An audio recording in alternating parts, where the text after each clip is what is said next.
The population of the United States is changing rapidly. Today, roughly 25% of the U.S. population is non-white. Projections are that by the middle of this century, non-white racial and ethnic subpopulations will make up over half of the total U.S. population. Whites will be a minority group in this country. In addition, our population is aging and steadily becoming more urban in character. These dramatic changes are also occurring in Minnesota. In the last 15 years, the populations of color and American Indians in Minneapolis have more than doubled and now constitute nearly a quarter of the city's population. And over the next 20 years, the number of people over the age of 65 will double, with the rate of growth in Hennepin and Ramsey counties surpassing that in every other county. Somehow we must take these dramatic demographic changes into account as we plan public health services and build the healthcare system that will be serving us in the 21st century. Today we're going to look at the demographic changes occurring in Minnesota. So if you're interested in the forecast for our future, please stay tuned to today's episode of A Public Health Journal. Welcome to A Public Health Journal, a program that explores public health issues facing our society today and tomorrow. The host of the show is Dr. Ed Ellinger, Commissioner of Health for the state of Minnesota. A Public Health Journal is sponsored by the Minnesota Department of Health and the Hennepin County Human Services and Public Health Department, all working together towards the goal of healthy people living in healthy communities. Welcome to A Public Health Journal. The increasing diversity and aging of our society is forcing us to learn some new cross-cultural skills and forcing organizations to look at how they will have to change to be able to meet the needs of a more diverse population and elderly population. Today we're going to look at the magnitude of upcoming changes in Minnesota and discuss the implications of these changes on our society. Joining us in our discussion today is Susan Brower, Minnesota State Demographer. Susan became the State Demographer in February 2011. In that capacity, she researches demographic trends and reports on their implications for Minnesotans. Susan, welcome to our program. Thank you. Thanks for having me. You're the first demographer we've had on this program, so this is very exciting. So let's start off really basic. What is a demographer? Well, put simply, we count people. So we look at the population, say in Minnesota, and we figure out how many people, the composition of the population with respect to age and race. And then we research how our changing population impacts other social and economic trends. So how does one become a demographer? I mean, is there a training program, an educational program for demographers? There is. There are several schools around the country that have population centers. Typically, when you go for an advanced degree, it's in sociology or economics or public health, and then you concentrate in demography as well. Yeah, because the numbers themselves actually have implications for our economy, for our healthcare system, our educational system, and used a lot for planning what to do in the future. Exactly. And conversely, our economy, our social structure, and our public health impacts how we change as a population. So there's a lot of back and forth between those two areas. So, you count. We count. So where do you get the numbers? Where do you get the information for all of that we're going to be talking about? We're going to be talking about, the aging of the population and the changing racial and cultural things and where people are. Where do you get the information that you do all your analysis from? A lot of the information begins with Census Bureau counts because it's so thorough and has such good coverage of the population. But we make our own estimates going forward and our own projections so we can anticipate what the population will look like. We make those kinds of estimates in our office. Okay. So, and do you do surveys yourself or do you use existing surveys like the census? And I know in health we do a lot of surveys of behavioral risk factors and school surveys. Do you use any of those data? We do sometimes. Just depending on the topic that we are looking at the time, we'll take any and all data that are good and reliable and available for us to use. All right. Well, let's look at one of them. I know that I mentioned in my introduction that we're becoming an increasingly aging society. So I've got a slide here that looks at the number of older adults, and it looks at how that'll increase over the next 20 years. Explain what's going on in this slide. So in this current period, we have about 700,000 older adults. Those are people who are 65 or older. And we anticipate that over the next 2 decades, that number will increase very, very rapidly to about 1.3 million.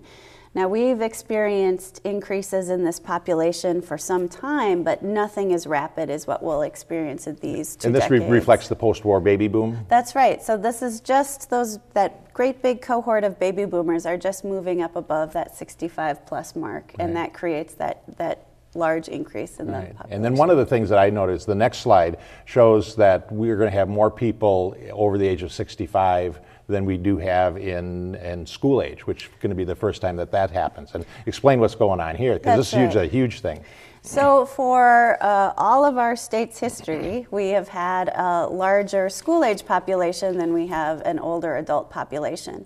And our projections anticipate that by 2020, we'll actually have a larger older adult population than school age population. And that's important because of the public funding that's associated with each of those groups, whether it's for education or healthcare kinds of costs with the older adult population. Right. And I know those have major implications, you know, the changing of the age range within our population has huge impacts for health. And we have a slide here that shows, certainly what I'm looking at is as we see the cost of caring for the elderly. As you get over the age of 55, you know, your costs increase dramatically. Overall, our average costs are about $3,000 per year. But then when you get up into the 75 age range, it's, you know, looking at close to $10,000 per year. So there's huge implications. But are there some other things that this aging population is going to impact other than health? Other than health, sure. There's all kinds of changes that it will impact. If we think about how our communities are organized, what kinds of services we have for a retired population compared to a largely working population, things like public transit, the kind of housing stock that we have, and that our aging baby boomers will want as they age. These things will be impacted. Even our labor force growth is impacted by the growth of this population up out of the working ages. Mm-hmm. So when you're talking about when you're looking at the elderly, where do you get this information? Where do you push this information? Who do you tell this to when you're saying, all right, this is really important? Who needs to know this? Who needs to know? So we tell a variety of, I spend a lot of time out talking to people. So people in the nonprofit sector, people in state and local governments who are working to plan their communities going forward. People in state government who are wondering how the budget will be impacted going forward.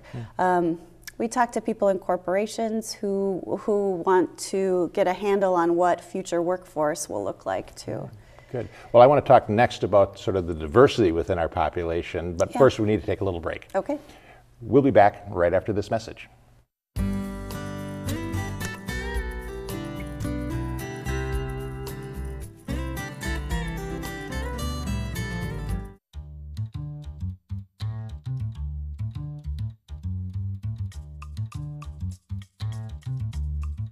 Over the course of 1 year, our nation can experience dynamic changes. And there are many ways to measure changes in a vibrant nation like ours. By collecting information on our population, geography, and economy. The American Community Survey shows us who we are and how we're changing.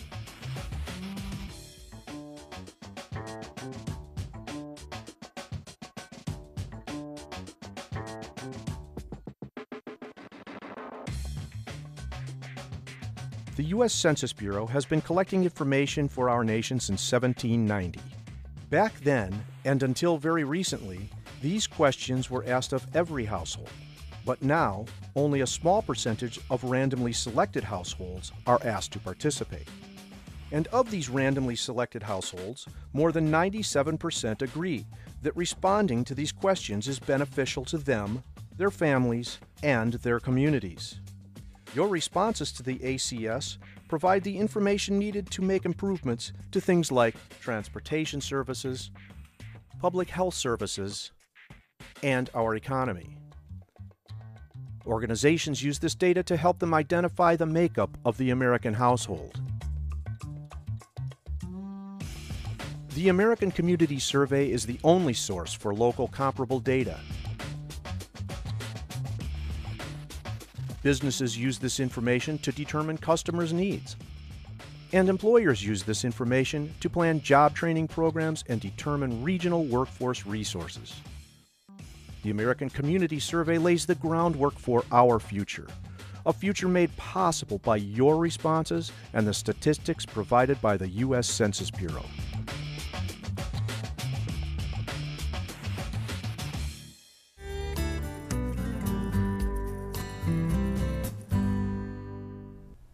Welcome back. We're talking about the demographics of Minnesota. How many old people there are, how many young people there are, what's the population of color doing in Minnesota. And we're talking with Susan Brower, who's the state demographer. Susan, let's now kind of shift gears a little bit and talk about kind of the changing character of the population in Minnesota. And we've traditionally been pretty all white, since the white settlers came into the state. But that's been changing dramatically. And I've got a slide here that really shows sort of what's happened over, somewhat over the history of the state of Minnesota. And I think it reflects the fact that we really have been a state of immigrants for our entire existence. So explain what's going on in this slide. That's right. So this is showing just the waves of immigration, the major immigrant groups coming to Minnesota to live here. And what you see in the earlier period, back to 1870 in the early 1900s, was a huge wave of immigration, particularly from European countries, from England, from Sweden, Norway, Germany. These are the big waves, Ireland, of immigration that we saw around the 1900s. More recently, we're seeing new waves of immigration from all over the globe in the last 20 or so years. So we're covering much more of the globe than we had in the past, and immigration has been picking up again, although nowhere near the levels it was 100 years ago. But it looks like it's really picked up in the last 10 years, quite dramatically. So what are the factors that are leading into that? Do you look at sort of the factors for immigration? So immigration in general, international immigration, has just opened up in the last 20 or so years. There's just a lot more movement around the globe than there had been in past years, in past decades.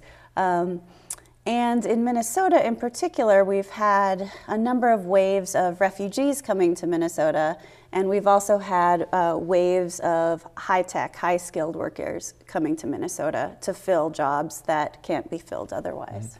So when you see immigration happening, I know that in the late 70s, early 80s, a lot of religious organizations sponsored Southeast Asian refugees, and they brought some here. And then once they had a core of folks, then they started coming from all over the United States to be with families. Do you see that sort of secondary migration as a big part of what's going on in Minnesota?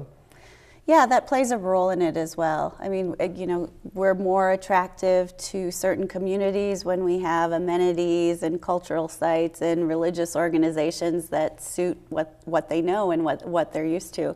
And so I think there's certainly secondary migration from around the U.S., but we've been a big initial destination as well. So what are the major groups within Minnesota that we're seeing now that are unique to Minnesota in this stage? So we're seeing a large number of East Africans most recently. Still, we have a large Hmong and Southeast Asian population, including immigrants from Vietnam, from Laos. And so those are among our newer groups. We also have a large influx of Asian Indians from India that have come in the last 15 or so years. And that's been a new wave, a large wave. And I suspect that's more for the high-tech kinds of things? That's right. That's right. So that group in particular tends to come here speaking English, highly educated, and kind of ready to plug into the work that we have here. Right. And then I've got another slide then that sort of shows the growing diversity overall in the state as a percentage. In the past we were 97, 98% white. That's right. Now what's going on? Explain what's going on here. So in 1960, we were, as you said, 2% of our population were people of color. Now it's increased to about 17% statewide and about 25% in the Twin Cities, 7-county metro. So we're still less diverse than the U.S. overall, but we've been increasing at much the same rate. And you do projections. What do you see projected for Minnesota as what's the racial breakdown going to be in 2050, for example? So going forward, we anticipate that we'll continue to become more diverse. A lot of why we can anticipate that with some degree of certainty is that the people who are in their prime ages to become parents now is a very diverse population, and so that makes more diverse babies, and that increases the diversity in our whole population. So it does have something to do with who we expect will come here from other countries, but it also has to do with the population who's here now. So because of those things, we anticipate that by 2060 to 2070 is when Minnesota will reach a tipping point where there will not be a racial majority. Mm-hmm. Now, and certainly in the metro area, we're seeing a larger percentage of diversity. Do you see that evenly distributed through the metro area, or are there just pockets where you really have a larger number of populations of color and American Indians? We've seen in the metro area, in the Twin Cities metro area, that the populations of color that we saw, a decade ago, primarily concentrated in the central cities, has spread out over the metro area. But if we look statewide, there really are pockets, certain counties that are very, very diverse, and other counties that still look perhaps what it looked like in 1960. Okay. And so what implications does this changing racial and ethnic background in Minnesota, what implications does that have for our society? Well, it changes our growth patterns a lot, because a lot of the areas, especially in greater Minnesota, that maybe had declining populations, when they get this new wave of immigration to their small towns or to their county, they're experiencing growth where they hadn't for maybe decades. But there's also a number of social and cultural changes that happen. Our businesses, languages that our schools the languages that are spoken in schools that the teachers must be able to manage, the many languages. This is another aspect of increasing diversity. Mm-hmm. So when you talk with businesses, when you talk to schools, are they all really aware of this coming, and do you see changes being made and how they're planning? Absolutely. So when I talk particularly to teachers or superintendents, they are the group that knows what diversity looks like in Minnesota right now, because our youngest residents are the most diverse of any age group. Mm-hmm. Does this have implications for our economy? Again, generally because populations of color traditionally in our society are lower income. Does that change our economic status? Well, it does. Overall, I think we need to look at what the opportunities are for employment going forward, and making sure that all of our residents are up and ready and educated for the jobs that we'll have going forward. All right. And you mentioned a little bit about the diversity, or throughout the state, the diversity is a little different in different places. And so I want to talk a little bit about geographic changes in our society, but first we need to take another little break. Okay, thank you. We'll be back right after this message.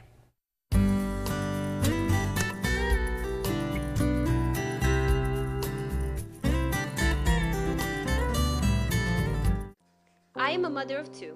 I am grandmother of 6. My university has nearly 4,000. My community has about 330,000. Who are we? We are Asian Americans. But does the government really know how many of us there are? This is why the American Community Survey is important to our community. With the help of the ACS, the U.S. Census Bureau can decide where child care centers and roads will be developed, determine where hospital will be built, provide money for job training programs and student loans, prevent discrimination against minorities in the workforce, decide how much money our community will get for schools. The information you provide is protected by law and kept safe and private. The more Asian Americans are counted, the better we are able to support the things that matter. So please make sure you fill out the ACS. It only takes about 10 minutes. It is important because my health is worth it. My family's worth it. My education's worth it. My community is worth it. My future is worth it. For more information, please visit the Asian American Justice Center.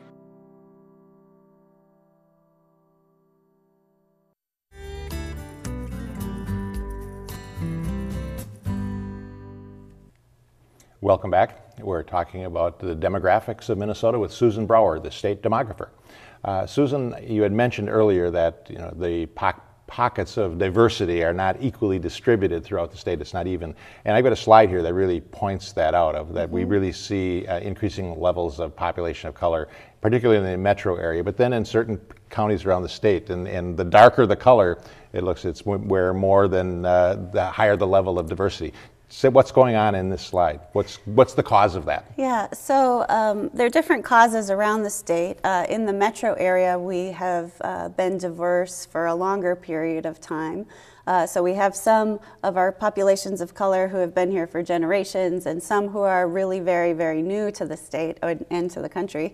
So the very darkest areas in those maps have 20% or more of the population who are people of color. In the southwestern part of the state, we have a high concentration of Mexican immigrants who have gone to those rural parts of the state for employment opportunities. And then in the northwestern parts of the state, we have American Indian communities who have been there for a very, very long time. Yeah, so I suspect in some of the rural communities where they see this large influx of populations of color, it's quite dramatic and changes their culture and how they function in these communities. Yes, it does. These are folks who are used to population decline and population aging because of what's kind of been happening with changes in rural versus urban patterns of migration over time. And so they've been used to seeing an older and older and older population for several decades, and now there's new people, and they look different, and they're much, much younger than they're used to, and their storefronts look different, their schools are filled, and so it's a big change, particularly in some of the greater Minnesota counties. And I've got one more slide which is really surprising to me. It looks at where the growth has been, and it really points out the fact that in rural Minnesota and actually around the metro area, those numbers, the rate of increasing numbers is decreasing. They're slowing their rate, but it's mostly coming in the center city and more urban area. What's going on with this? That's right. So what we've seen over the last decade has been that those areas that are the exurban counties, the Chisago, Isanti, Sherburne, those counties kind of outside the first-ring suburbs, that had been growing for a very, very long time, have slowed considerably after the recession, after the housing crisis, so that there's the growth in those historically very fast-growing counties now is very close to what we're seeing in Hennepin, in Ramsey, and all around the state. So the state in recent years has roughly been growing at the same rate, and that's something that we haven't seen for a long time. Yeah, well, it's interesting. I know in Minneapolis in 1950, 500,000 people lived in Minneapolis, and then it dropped down to about 300,000, which was a huge change, almost dropped, and now it's coming back up slowly. But how does a society respond to such dramatic changes so quickly?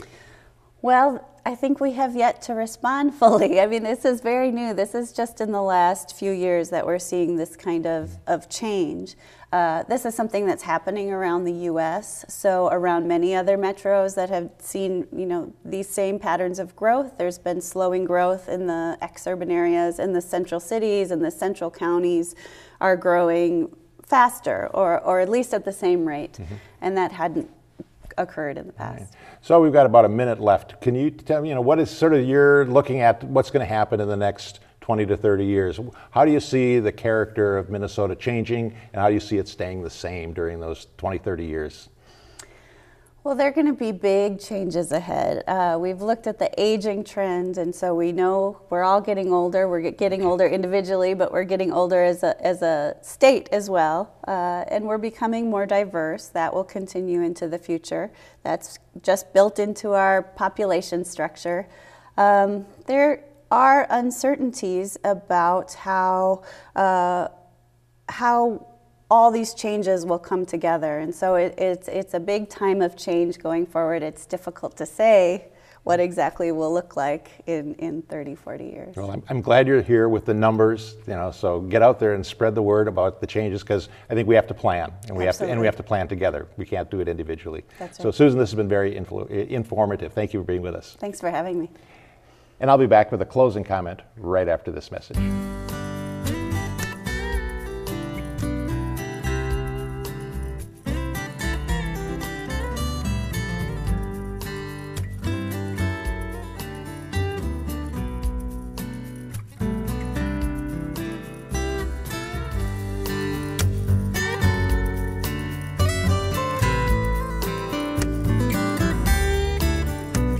I know with each one there's a story, and they're going to be remembered. And there's a heritage that goes with each mount. Basically this vessel of stories. I've got people that drive several hours just for me to mount birds for them. Really? Yeah. Several hours? Several hours, oh yeah. In some states, you do have to have a license to practice, but most states, including Texas, you do not. I think taxidermy is fine like it is. I don't think we should have any more regulations, no more laws. It's important that a certain number of people do fill out the census. Obviously, there's going to be some people that are withholding. I might be one of those people, I don't know. The hesitations are personal. It just depends on each person's trust level and what their experience has been with the government. I think it's all about taking our rights away from us. I mean, just one at a time, and I fully believe that. If you were to give me a survey right now and I was to look over it, I'm sure there would be things that keyed up that I would be real hesitant to fill out. This is the census, okay? That's the census. It's only 10 questions. Just one page, man, that's not bad. Yeah, you know, I don't see anything on here like, you know, specifics about like income, pretty simple questions. Yeah, I would fill this out.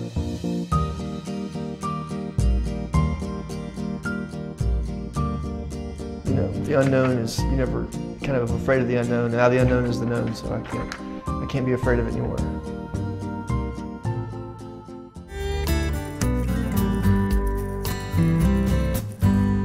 When I was a child, various service organizations in my hometown would occasionally participate in parades that were held in the area. Frequently, my dad would take me along and allow me to march with him. I enjoyed those parades, particularly marching in step with the bands and the other members of our group. One of my most vivid recollections of those events was the time the parade route went over a bridge. I remember seeing a large warning sign that said, "Don't march in step." And I asked my dad to explain the need for such a warning. And his explanation was that the forces generated by a large number of people marching in step could be so great as to cause the bridge to sway, weaken, and eventually collapse. He then went on to use that opportunity to teach me that in most instances, variety is healthier, safer, and more fun than uniformity. In a way that only a father can, he hastened to point out that the lack of uniformity can sometimes be difficult to manage, but it adds to life's excitement and makes us stronger as individuals and as a society. Although in a different context than our discussion today, my dad understood the value of diversity. He knew that if everyone and everything was the same, disaster or at least failure was inevitable. Today, the sign on that bridge would say, "Celebrate diversity and celebrate our elders." But whatever terms you use, remember that variety is absolutely necessary if we are to be a healthy, safe, and vibrant community. So keep marching to a better future as your parade celebrates diversity and the elders among us, and please don't march in step. That's all for today. Thanks for watching. I hope you can join us again next time on A Public Health Journal.